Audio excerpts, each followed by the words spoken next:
Lama dumayo na. Mapitang lang po dito.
Shalom, salam sejahtera dalam Kristus Yesus Tuhan kita bagimu. Marilah kita mempersiapkan hati kita untuk memasuki ibadah Minggu Trinitatis ke-12. Dan marilah kita mempersiapkan hati kita untuk menerima pelayanan Tuhan. Kita bersatu teduh sejenak.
Di dalam nama Allah Bapa dan Anaknya Tuhan Yesus Kristus dan nama Roh Kudus yang menjadikan langit dan bumi.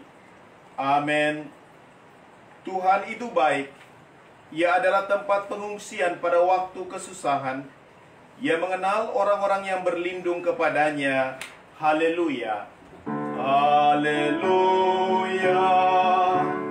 Haleluya.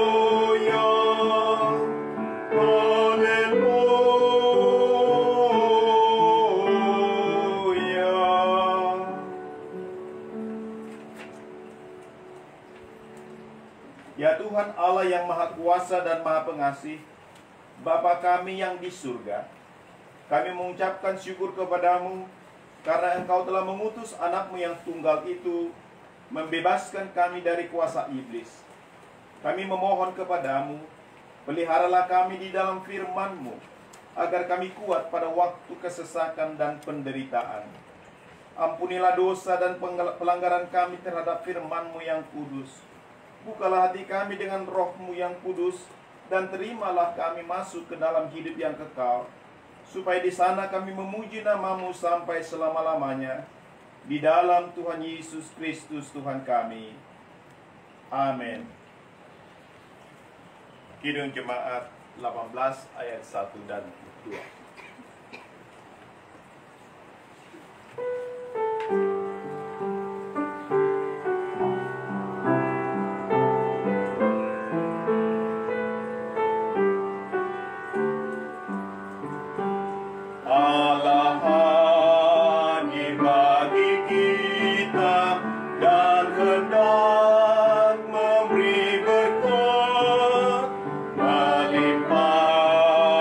Kuasa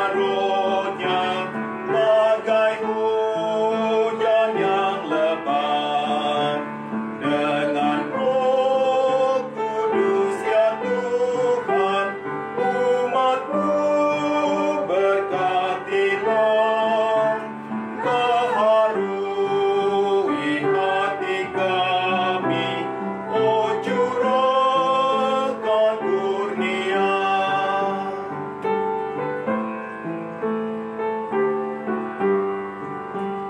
Allah hadir, sungguh hadir di jemaatnya yang kudus.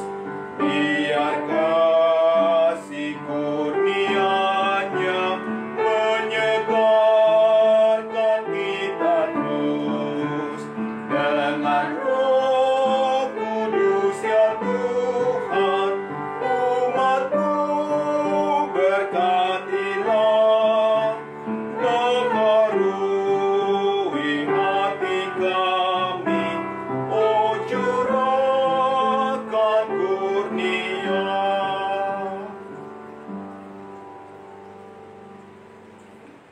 Dengarlah pembacaan dari Konfesi Augsburg artikel 12 tentang pertobatan yang berbunyi demikian. Di kalangan kami juga diajarkan bahwa bila mereka yang berbuat dosa setelah dibaptis bertobat, gereja tidak boleh menolak pengampunan dosa baginya. Sesungguhnya pertobatan sejati tidak lain daripada penyesalan dan duka cita yang dalam, atau rasa ngeri oleh karena dosa. Dan pada saat yang sama percaya akan Injil dan pengampunan dosa, yakni dosa itu telah diampuni dan anugerah diperoleh melalui Kristus. Maka iman ini akan menghibur serta mendamaikan hati. Lalu hidup pun mesti diperbarui dan dosa ditinggalkan. Sebab kedua hal inilah yang harus menjadi buah-buah pertobatan. Seperti yang dikatakan Yohanes, hasilkanlah buah yang sesuai dengan pertobatan.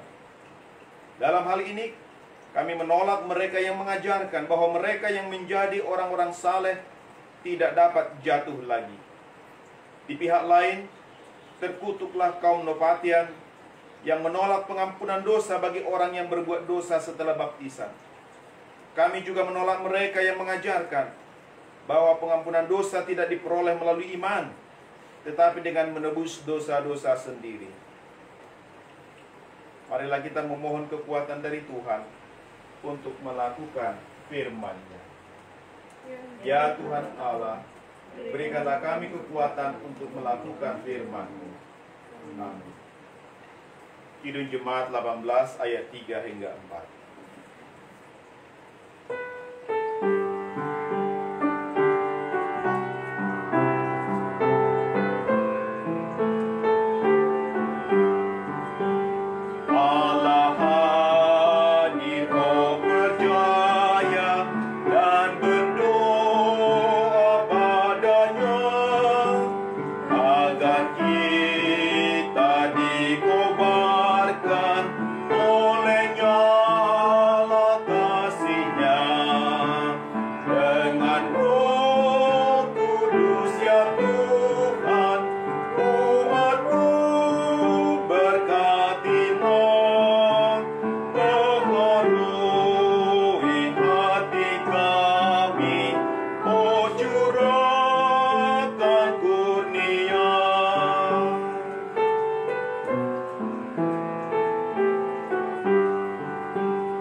Jemaat kita berdiri.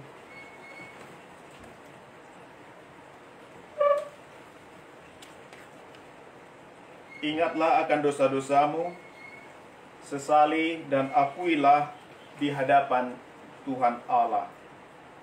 Marilah kita berdoa. Ya Tuhan Allah Bapa kami yang Maha Kuasa dan Pengasih, Engkau tidak berkenan kepada kematian orang fasik, melainkan Tuhan berkenan kepada pertobatan orang fasik dari kelakuannya ke jalan yang benar, supaya ia hidup. Oleh sebab itu kami memohon kepadamu, jauhkanlah kami dari segala murka dan hukum-Mu. Ampunilah dosa dan kejahatan kami, agar kami beroleh hidup di dalam kasih-Mu. Karuniakanlah kami kekuatan, agar kami tetap kuat dan kokoh di dalam anak-Mu Yesus Kristus Tuhan kami. Amin. Tuhan kasih kami, Kristus kasih kami, Tuhan kasih kami.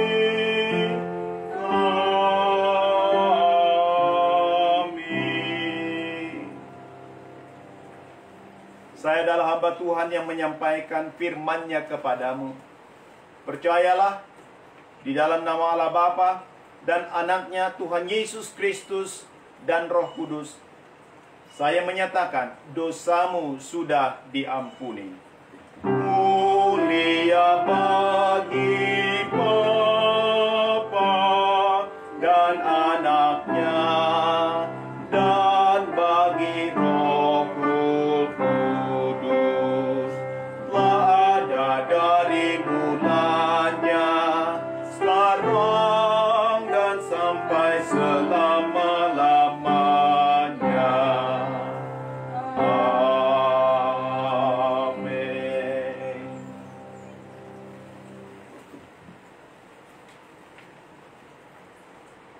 Marilah kita mendengar firman Allah yang tertulis dari Amsal 9 ayat 1 sampai 6. Undangan hikmat dan undangan kebodohan. Hikmat telah mendirikan rumahnya, menegakkan ketujuh tiangnya, memotong ternak sembelihannya, mencampur anggurnya, dan menyediakan hidangannya. Pelayan-pelayan perempuan telah disuruhnya berseru-seru di atas tempat-tempat yang tinggi di kota. Siapa yang tidak berkelangaman, singgahlah kemari. Dan kepada yang tidak berakal budi katanya, marilah, makanlah rotiku, dan minumlah anggur yang telah kucampur. Buanglah kebodohan, maka kamu akan hidup, dan ikutilah jalan pengertian. Inilah firman Tuhan. Syukur pada Allah.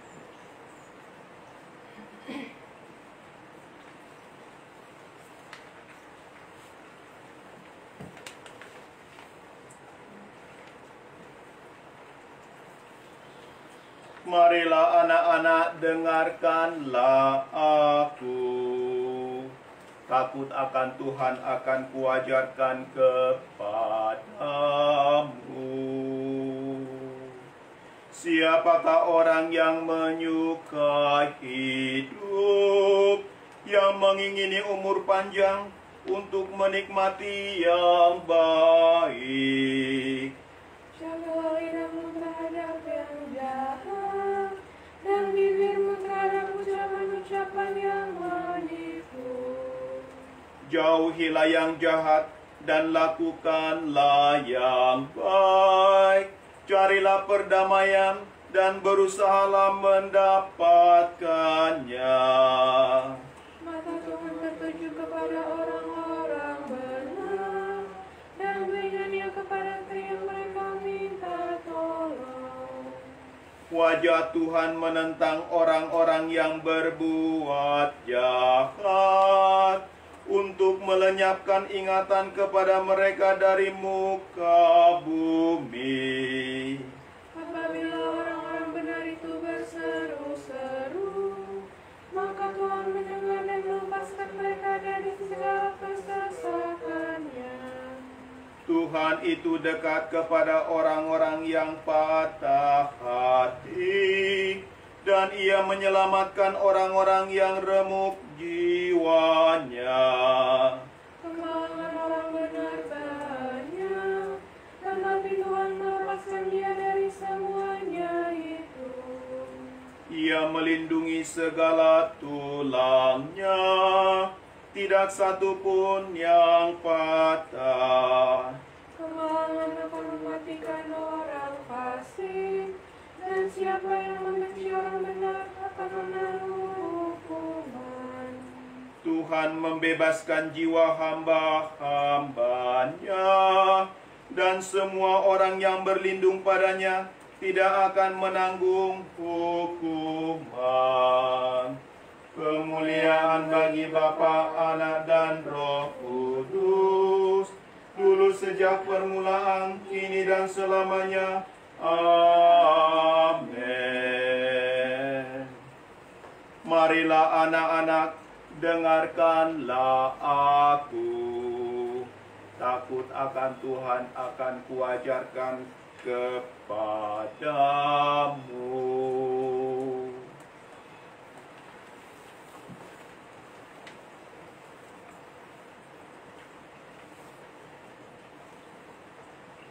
Marilah kita mendengar firman Allah yang tertulis dalam Efesus 5 ayat 15 sampai 20. Karena itu, perhatikanlah dengan saksama bagaimana kamu hidup. Janganlah seperti orang bebal, tetapi seperti orang arif. Dan pergunakanlah waktu yang ada, karena hari-hari ini adalah jahat. Sebab itu, janganlah kamu bodoh, tetapi usahakanlah supaya kamu mengerti kehendak Tuhan. Dan janganlah kamu mabuk oleh anggur, karena anggur menimbulkan hawa nafsu. Tetapi hendaklah kamu penuh dengan Roh, dan berkata-katalah seorang kepada yang lain dalam mazmur, kidung puji-pujian dan nyanyi yang rohani. Bernyanyi dan bersoraklah bagi Tuhan dengan segenap hati. Ucaplah syukur senantiasa atas segala sesuatu dalam nama Tuhan kita Yesus Kristus kepada Allah dan Bapa kita. Inilah firman Tuhan.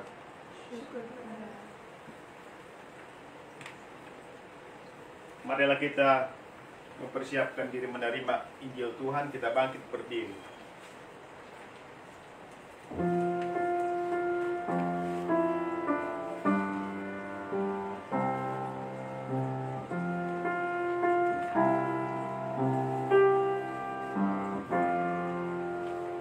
Yesus Tuhanku pengasih dan sukacitaku yang mengampuni dosaku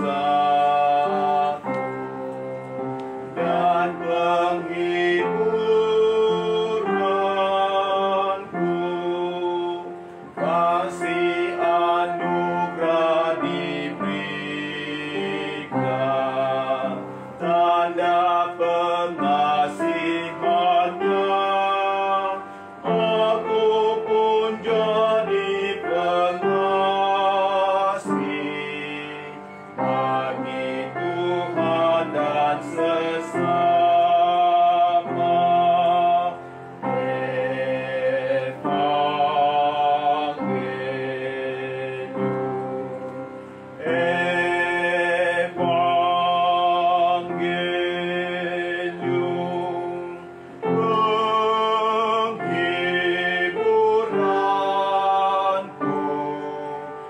Menjadi sukacitaku,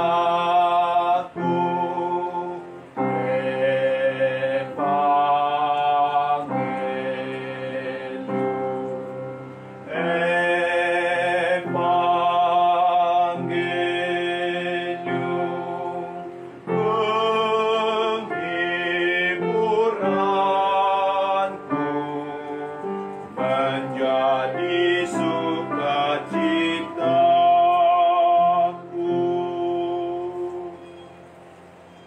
Damai sejahtera Allah yang melampaui segala akal, kiranya memelihara hati dan pikiranmu di dalam Yesus Kristus Tuhan. Amin.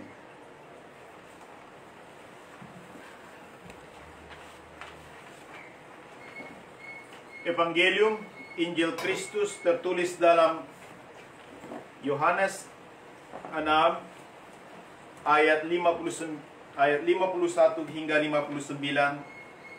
Demikian bunyinya. Akulah roti hidup yang telah turun dari sorga. Jikalau seorang makan dari roti ini, ia akan hidup selama-lamanya. Dan roti yang kuberikan itu ialah dagingku, yang akan kuberikan untuk hidup dunia. Orang-orang Yahudi bertengkar antara sesama mereka dan berkata, bagaimana ia ini dapat memberikan dagingnya kepada kita untuk dimakan? Maka kata Yesus kepada mereka, "Aku berkata kepadamu, sesungguhnya jikalau kamu tidak makan daging anak manusia dan minum darahnya, kamu tidak mempunyai hidup di dalam dirimu. Barang siapa makan dagingku dan minum darahku, ia mempunyai hidup yang kekal. Dan aku akan membangkitkan dia pada akhir zaman.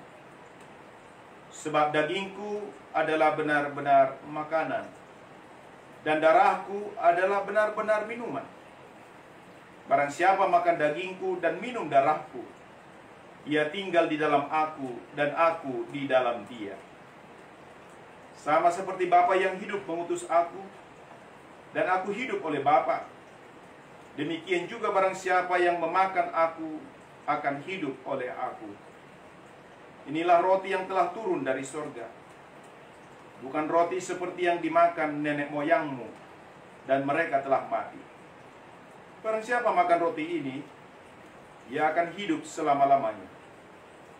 Semuanya ini dikatakan Yesus di Kapernaum ketika ia mengajar di rumah ibadat. Inilah Injil Kristus. Syukur bagi Kristus. Ia tinggal di dalam aku, dan aku di dalam dia. Saudara-saudara yang dikasihi oleh Tuhan kita Yesus Kristus, minggu lalu terakhir kita mendengar Yesus mengatakan bahwa dialah roti hidup yang telah turun dari sorga. Hal ini membuat orang-orang Yahudi bersungut-sungut. Sebab bagi mereka hal itu adalah sesuatu yang tidak mungkin. Sebab mereka memperbincangkan, sehingga mereka memperbincangkan dan bertanya satu dengan yang lain tentang asal-usul Yesus.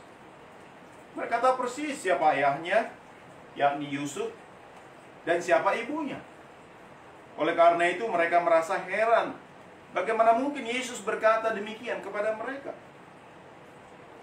Akan tetapi, Yesus berkali-kali menegaskan bahwa dia sungguh-sungguh adalah roti hidup, dan bahwa dia telah turun dari sorga.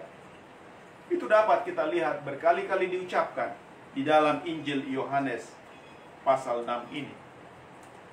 Kemudian dengan sungguh-sungguh pula Yesus mengatakan, jikalau seorang makan dari roti ini, yang adalah dagingnya sendiri, ia akan hidup selama-lamanya.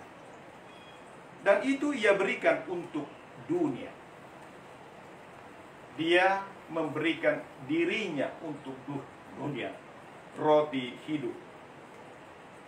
Jika minggu lalu bacaan Injil menceritakan tentang persungutan orang-orang Yahudi setelah mendengar perkataan Yesus, bacaan kita tadi di minggu ini menceritakan tentang pertengkaran yang terjadi di antara mereka setelah perbincangan mereka satu dengan yang lain. Mereka memperbincangkan bagaimana Yesus ini dapat memberikan dagingnya bagi kita untuk dimakan. Demikianlah kata mereka. Akan tetapi Yesus mengatakan kepada mereka bahwa sesungguhnya jika mereka tidak makan daging anak manusia dan minum darahnya, maka orang-orang Yahudi itu tidak akan mempunyai hidup di dalam diri mereka. Bahkan dengan tegas Yesus menyatakan lagi bahwa siapa makan dagingnya dan minum darahnya, ia mempunyai hidup kekal. Dagingku adalah benar-benar makanan, dan darahku adalah benar-benar minuman. Barang siapa makan dagingku dan minum darahku, ia tinggal di dalam aku dan aku di dalam dia. Penegasan ini menunjukkan bahwa Yesus dengan sungguh-sungguh mengatakannya. Hal ini tampak jelas melalui perkataan yang diucapkannya berkali-kali. Berkali-kali dia mengatakan, tubuhku, dagingku adalah benar-benar makanan, darahku adalah benar-benar minuman. Karena itu tidak heran ketika orang-orang Yahudi bukan hanya terkejut tetapi syok. Bagaimana mungkin Yesus ini memberikan tubuhnya bagi kita dan darahnya bagi kita? Kalau minggu lalu hanya disinggung tentang tubuhnya, tapi sekarang di minggu ini disinggung lagi tentang darah, tubuh dan darah. Dan Yesus dengan tegas mengatakan, sungguh-sungguh, benar-benar dagingku dan tubuh. Mungkin seandainya kita pun hadir saat itu, bisa jadi kita juga akan seperti orang-orang Kapernaum tadi. Mereka akhirnya bertengkar. Mereka bertengkar, saling mempertanyakan, mempersoalkan satu sama lain. Bagaimana mungkin dia memberikan dagingnya, memberikan darahnya? Apakah kita kanibal? Apakah dia ini sedang mengajarkan kita untuk menjadi orang kanibal? Seperti itulah barangkali kalau kita bahasakan dengan bahasa sekarang ini. Tetapi saudara-saudara yang dikasihi Tuhan, Yesus sungguh-sungguh tegas dan serius mengatakan ini kepada mereka. Saudara yang dikasihi Tuhan, kita perlu memperhatikan secara khusus perkataan Yesus yang berbunyi demikian. Artinya, apa artinya? Dia mengatakan bahwa siapa makan tubuhku, siapa minum darahku, dia akan hidup. Di sana dikatakan, orang yang memakan tubuhnya, orang yang meminum darahnya, ia tinggal di dalam aku dan aku di dalam dia. Orang yang memakan tubuh Yesus, orang yang meminum darah Yesus, akan dikatakan orang itu akan tinggal di dalam Yesus. Dan Yesus juga tinggal di dalam dia. Apakah sesungguhnya yang dimaksud dengan perkataan ini? Untuk mengetahuinya, kita perlu melihat ayat berikutnya. Di ayat 57, di sana secara khusus Yesus mengatakan, sama seperti Bapa yang hidup mengutus aku, dan aku hidup oleh Bapa, demikian juga barang siapa yang memakan aku akan hidup oleh aku. Orang Yahudi mengerti bahwa Allah itu adalah Bapa bagi mereka, dan bahwa Bapa itu hidup. Dan Yesus mengatakan bahwa Bapa itu telah mengutus dia ke dalam dunia, mengutus dirinya ke dalam dunia. Oleh karena dia hidup oleh Bapa, oleh karena Yesus hidup oleh Bapa, maka barang siapa yang memakan dirinya atau yang memakan dagingnya Yesus, dikatakan orang itu akan hidup olehnya. Yesus hidup oleh Bapa. Dari sini kita dapat menarik kesimpulan bahwa orang yang tinggal di dalam Yesus dan Yesus tinggal di dalam dia, itu berarti bahwa sama seperti Yesus yang hidup di dalam Bapa, demikian pula lah orang yang memakan tubuh Yesus akan hidup oleh dia. Yesus itu hidup oleh Bapa, dia diutus oleh Bapa. Yesus itu dikatakan diutus oleh Bapa ke dunia ini. Dan dia sendiri hidup oleh Bapa. Demikianlah dikatakan, orang yang memakan tubuhku, yang meminum darahku, dia akan hidup.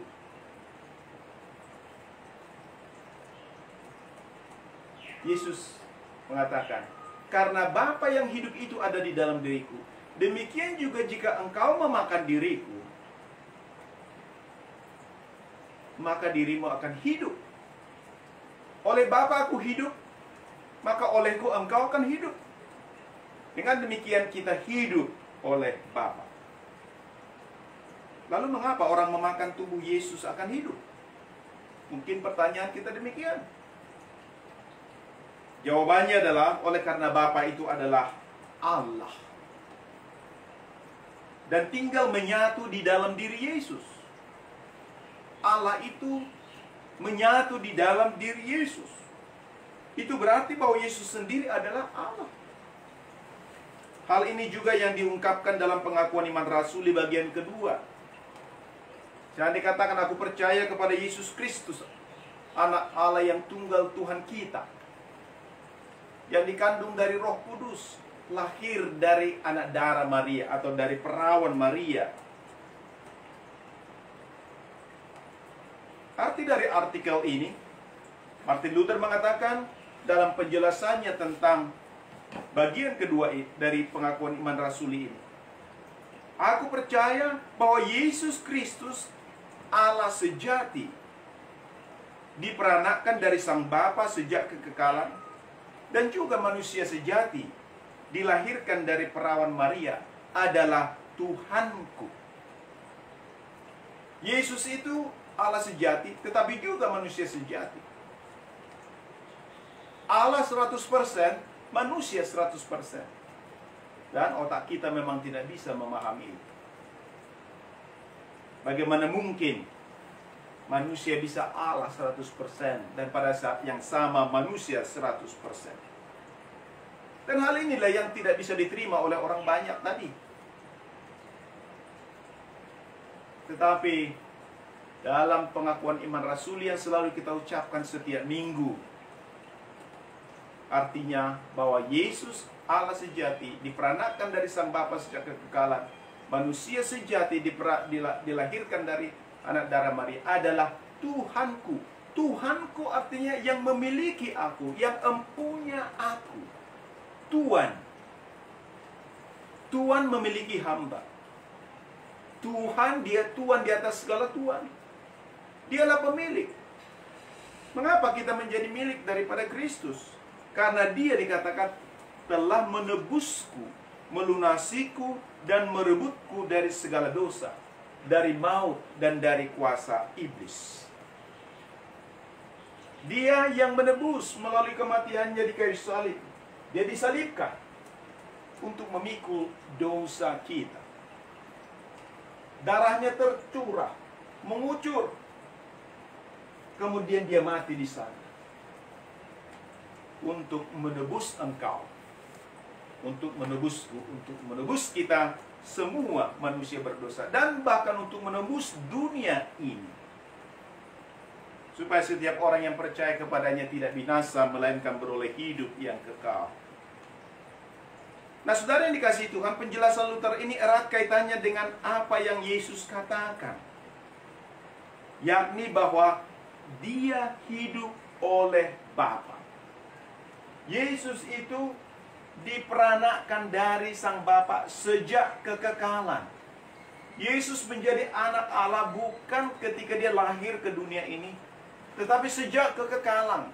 Sebelum dia turun ke dunia ini, sebelum dia menjadi manusia, dia adalah anak Allah. Bagaimana itu? Kita tidak tahu. Tapi itulah yang dikatakan. Dia adalah anak tunggal Bapa. Bukankah ketika dia dibaptis oleh Yohanes Pembaptis, terdengar suara dari surga yang mengatakan, inilah anak yang kukasihi, kepadanya lah aku berkenan. Dengarkanlah dia. Jadi yang menyatakan itu adalah suara Allah dari surga. Bapa, ini anak yang kukasihi. Anaknya yang dari surga diutus ke dunia ini. Dia beritahukan kepada dunia ini. Dia beritahukan kepada Yohanes Pembaptis dan orang-orang murid-muridnya yang melihat barangkali pada saat itu. Inilah anakku yang kukasihi. Dan dia itu dikatakan Yesus itu hidup oleh Bapa.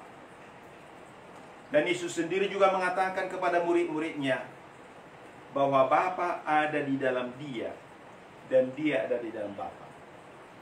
Filipus pernah bertanya kepada Yesus, Tuhan, Guru, tunjukkanlah Bapa itu kepada kami, itu sudah cukup. Tetapi apa kata Tuhan Yesus?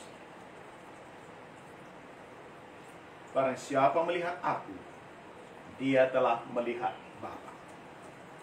Barang siapa melihat Yesus, dia telah melihat Allah Bapa.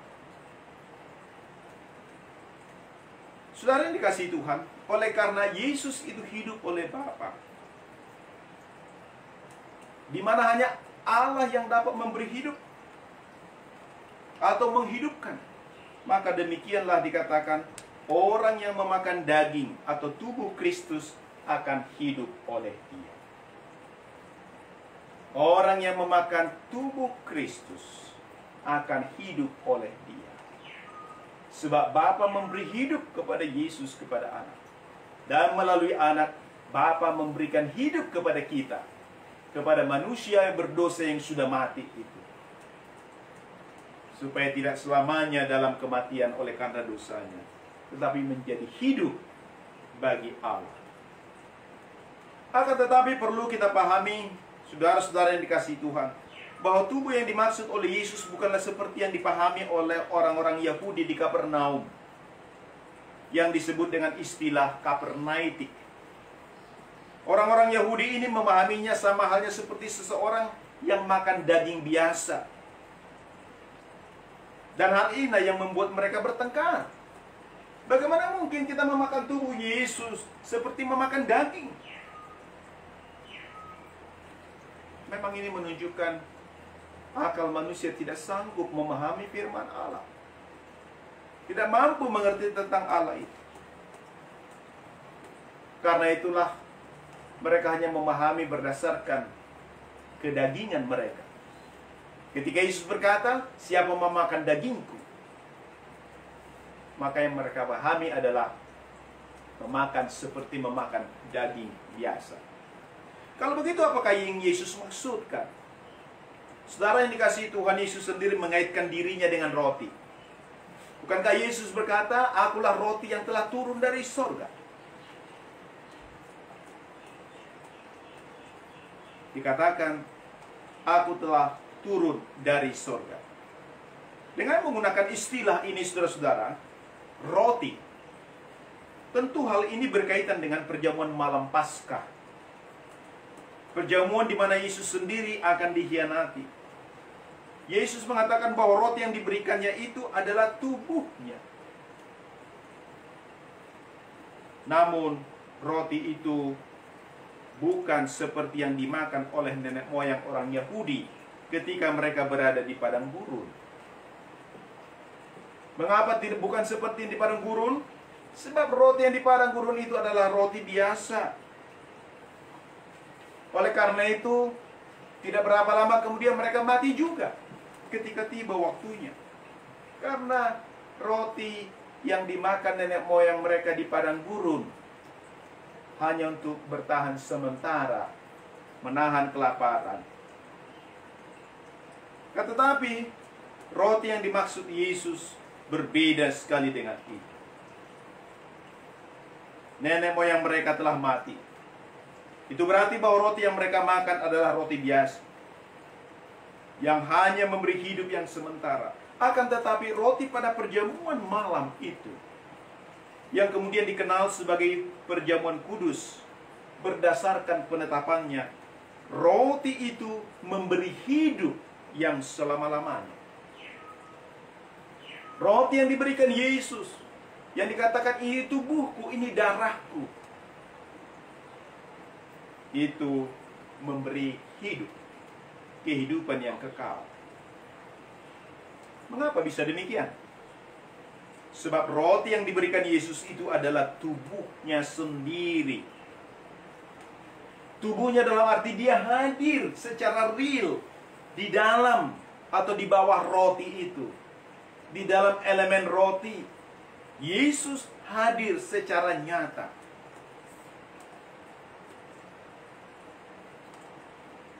Oleh karena dia adalah Allah. Yesus itu Allah. Dan karena dia Allah, dia bisa hadir di mana saja, sesuai dengan kehendaknya, seperti yang dikehendakinya. Termasuk di dalam roti yang diberikannya kepada murid-muridnya pada perjamuan malam. Ini tubuhku, ini darahku, yang diberikan untuk pengampunan dosamu. Makanlah, minumlah. Yesus hadir di situ. Mungkin logika kita berkata, bagaimana mungkin Yesus hadir? Wong dia yang memberikan. Dia hadir saat itu, dia memberi. Bagaimana mungkin Yesus ada di situ? Tetapi itulah misteri Allah. Sebab dia Allah. Dan apa yang dikatakannya adalah iya dan amin. Firman Allah. Sama seperti ketika Allah menciptakan langit dan bumi. Hanya dengan berfirman, hanya dengan berkata-kata, segala sesuatu jadi. Sama seperti juga Lazarus yang hanya dikatakan keluarlah.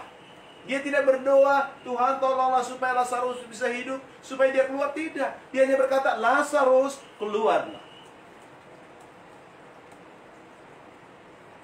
Kepada orang timpang, 38 tahun lamanya sakit dekat kolam Bethesda. Dia hanya berkata apa? Bangkitlah, angkatlah tilammu. Dia tidak berdoa, Tuhan tolong sembuhkan orang ini, tidak. Dia hanya berkata, angkat tilammu. Hai anak muda, bangunlah. Talita kum, hai anak, bangkitlah. Dia tidak berdoa, tetapi segala yang diucapkannya terjadi. Itulah yang membuktikan saudara-saudara yang dikasihi Tuhan bahwa dia itu adalah Allah. Jadi ketika dia berkata, ini tubuhku yang diberikan bagimu, ini darahku yang dicurahkan bagimu untuk pengampunan dosamu. Ambillah, makanlah, minumlah. Itu sungguh-sungguh tubuh dan darahnya. Tentu kita jangan memahaminya seperti yang dipahami orang Kapernaum tadi, yang disebut Kapernaitik. Mereka membayangkan bahwa mereka sedang memakan daging biasa. Tetapi yang dimaksudkan oleh Yesus adalah bahwa roti itu, dia hadir secara real. Bagaimana dia hadir kita tidak tahu. Itu adalah misteri dari Allah yang hidup. Dan itu diberikan untuk murid-muridnya. Itu diberikan untuk kita, untukmu. Dan itulah sebabnya Tuhan Yesus mengatakan, barang siapa memakan tubuhku, dagingku, yang benar-benar adalah makanan, dan barang siapa meminum darahku, yang benar-benar adalah minuman, dia akan beroleh hidup yang kekal. Sebab Yesus hidup di dalam diri kita. Yesus hadir di dalam kita. Dan itulah persekutuan yang terdalam sesungguhnya. Ketika kita menerima tubuh dan darahnya. Menerima firman-Nya adalah suatu persekutuan yang dalam dengan Tuhan. Tetapi menerima tubuh dan darahnya adalah persekutuan yang paling dalam, di mana dia menyatu dengan diri kita. Meskipun demikian bukan berarti kita menjadi Allah. Tidak. Tapi itulah yang dilakukan oleh Yesus untuk apa? Menghidupkan kita yang sudah mati oleh karena dosa. Sebab kita bukan hanya mati secara fisik, atau bahwa kita bukan hanya mati kelak secara fisik, tetapi kita juga mati secara rohani, secara menyeluruh. Oleh karena itu Allah mengutus Yesus anaknya mati memikul dosa kita, supaya kita hanya bisa dibangkitkan, dihidupkan kembali, dihidupkan secara utuh. Dan kelak saudara-saudara dikatakan dalam pengakuan iman Rasul di bagian yang ketiga, dalam bagian kedua, dia akan datang kelak, dikatakan. Kemudian ketika dia datang, dia akan membangkitkan semua orang. Dia akan membangkitkan diriku dari semua orang mati, dan memberiku kehidupan kekal, dan kepada semua orang yang percaya kepada Yesus Kristus. Orang yang percaya kepada Kristus, orang yang dibaptis dalam namanya, dia memiliki hidup kekal, hidup bersama-sama dengan Allah. Sementara yang tidak percaya tetap dalam penghukuman, berada di dalam penghukuman. Sebab semua orang yang tidak percaya pada Kristus sesungguhnya berada di bawah penghukuman Allah. Tetapi Allah memberi kesempatan kepada kita supaya kita dihidupkan kembali jika kita percaya kepadanya. Karena begitu besar kasih Allah akan dunia ini, sehingga ia telah mengurniakan anaknya yang tunggal, supaya setiap orang yang percaya kepadanya tidak binasa, melainkan beroleh hidup yang kekal. Barang siapa percaya dan dibaptis akan diselamatkan, tetapi yang tidak percaya akan dihukum, dan bahkan sudah berada dalam penghukuman. Saudara-saudara yang dikasihi Tuhan, di minggu ke-12 setelah Trinitatis ini, inilah Tuhan ingatkan kepada kita bahwa Ia tinggal di dalam aku dan aku di dalam Dia. Artinya, jika kita percaya kepadanya, jika kita menerima tubuh dan darahnya, memakannya, maka dia di dalam kita dan kita di dalam dia. Hidup kita ada di dalam dia. Itulah sebabnya Rasul Paulus juga mengatakan, baik hidup maupun mati kita ada di dalam Tuhan. Sebab Tuhan ada di dalam diri kita. Di dunia ini sifatnya kita sementara. Dan di dunia ini kita dipanggilnya untuk melayani sesama, untuk mengurus dunia ini, untuk menata dunia ini. Karena Allah menciptakan langit dan bumi dan masih memeliharanya. Dan bagaimanakah dia memeliharanya? Dia memeliharanya melalui orang-orang percaya. Tentu melalui kita semua yang diciptakannya manusia. Tetapi kita lihatlah bagaimana rusaknya alam ini. Oleh karena manusia selalu mementingkan dirinya sendiri, mengutamakan dirinya, melakukan ini dan itu, berbuat apa saja untuk dirinya sendiri, bahkan akhirnya rusak tatanan alam semesta. Hubungan dengan sesama juga rusak. Itu semua oleh karena manusia, oleh karena dosa yang ada dalam dirinya, membuat dia tidak mampu menata alam ini, tidak mampu melayani. Tetapi karena itulah Kristus datang, supaya melalui dia kita dihidupkan. Dan melalui kehidupan kita sebagai orang percaya, sebagai orang-orang Kristen, maka kita melayani dunia ini. Kita tidak lagi berfokus pada diri kita sendiri, tidak lagi berfokus pada kepentingan diri sendiri ataupun kelompok.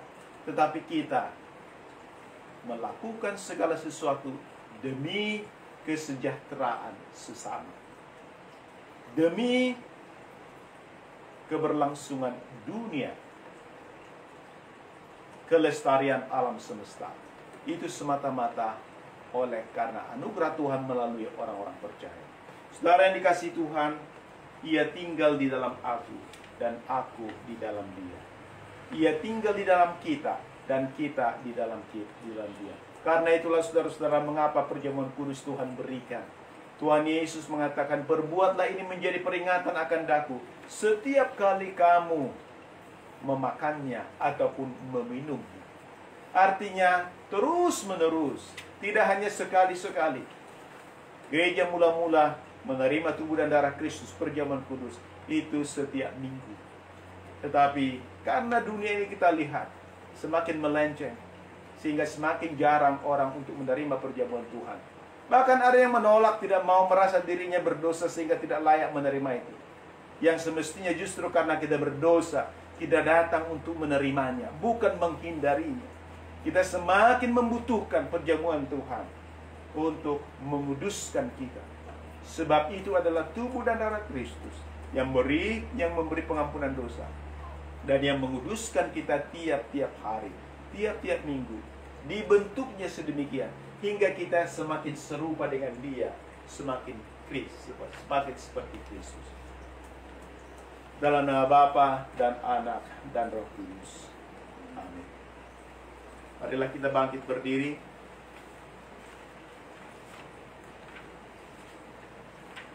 Bersama-sama orang percaya di seluruh dunia, marilah kita mengucapkan pengakuan iman rasuli dengan berkata demikian.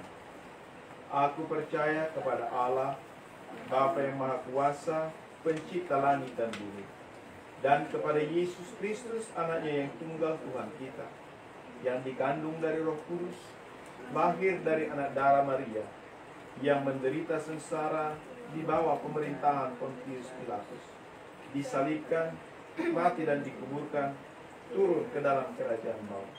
Pada hari yang ketiga, bangkit pula dari antara orang mati, naik ke sorga, duduk di sebelah kanan Allah, Bapa yang Maha Kuasa, dan akan turun dari sana untuk menghakimi orang yang hidup dan yang mati.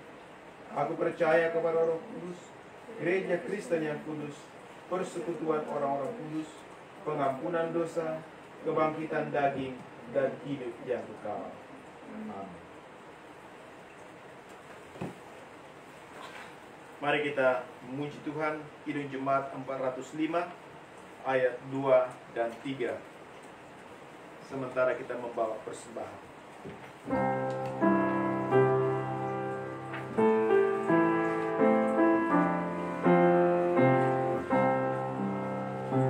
Kaulah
Ya Allah Bapa kami yang di surga, kami mengaku bahwa Tuhan adalah sumber dari segala karunia yang melimpah dalam kehidupan kami masing-masing. Sebagian daripada karunia itu kami serahkan kembali sebagai persembahan kepada Tuhan. Terimalah dan berkatilah persembahan umat-Mu ini, agar dapat kami pergunakan untuk pekerjaan dan pelayanan kerajaan Tuhan di dunia ini.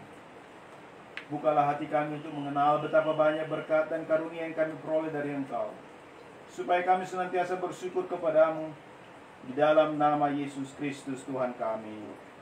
Amin. Terimalah Tuhan persembahan ini, karena berkat anugerah-Mu seluruh hidupku. Amin.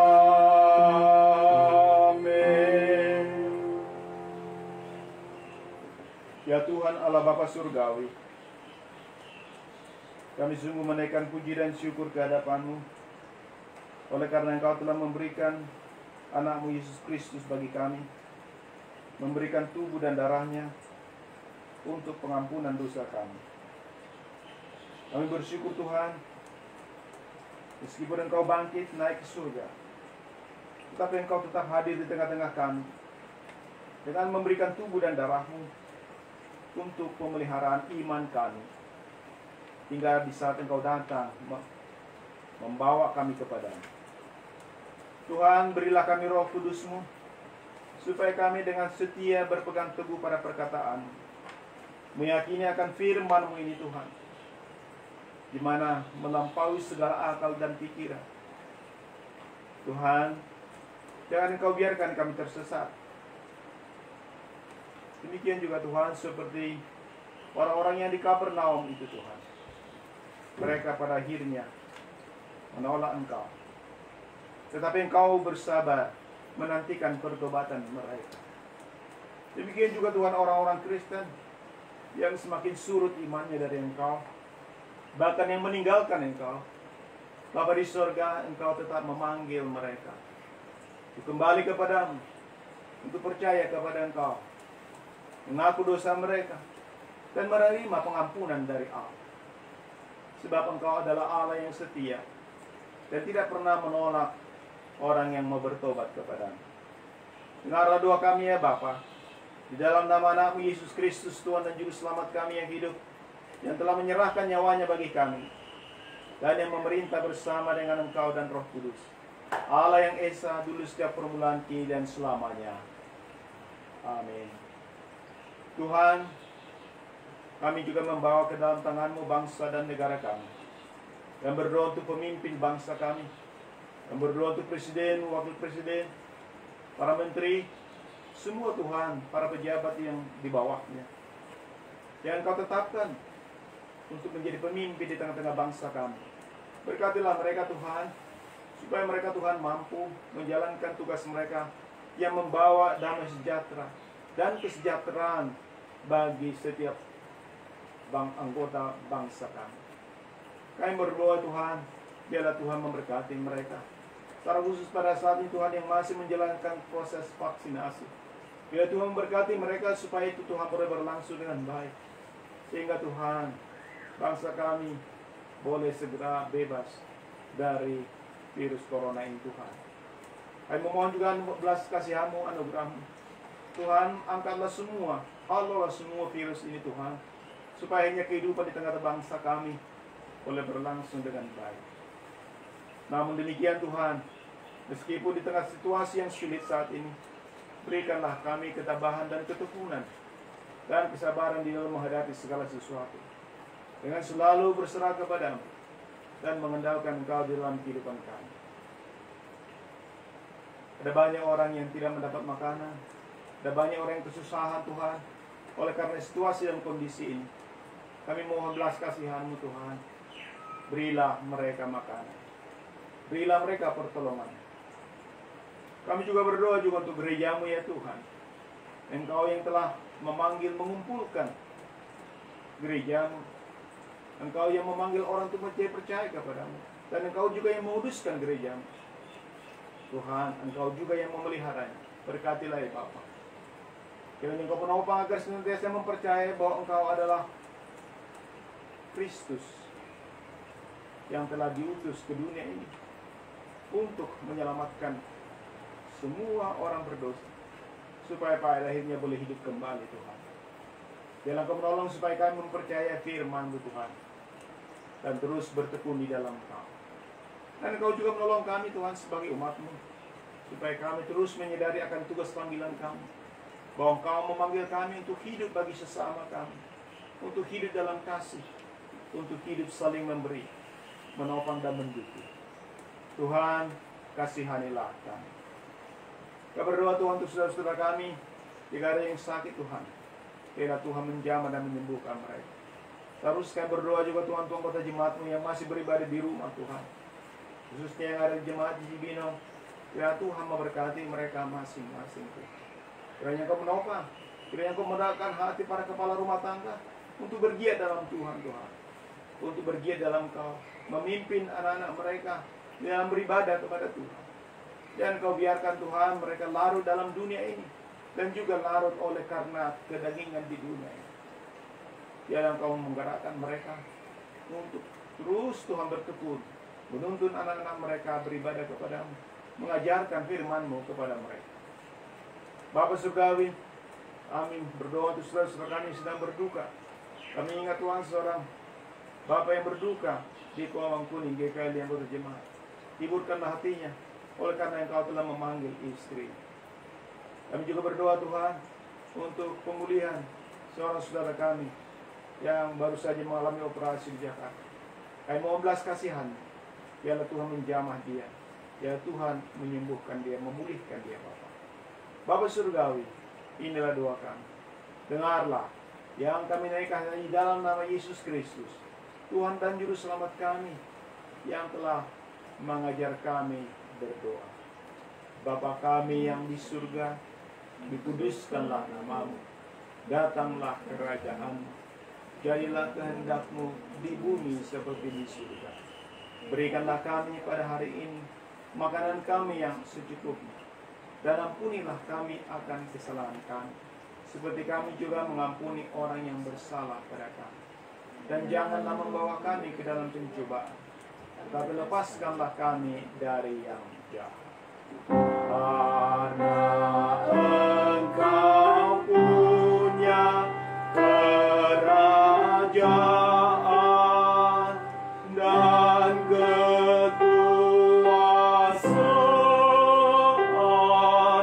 dan kemuliaan sampai selama-lamanya.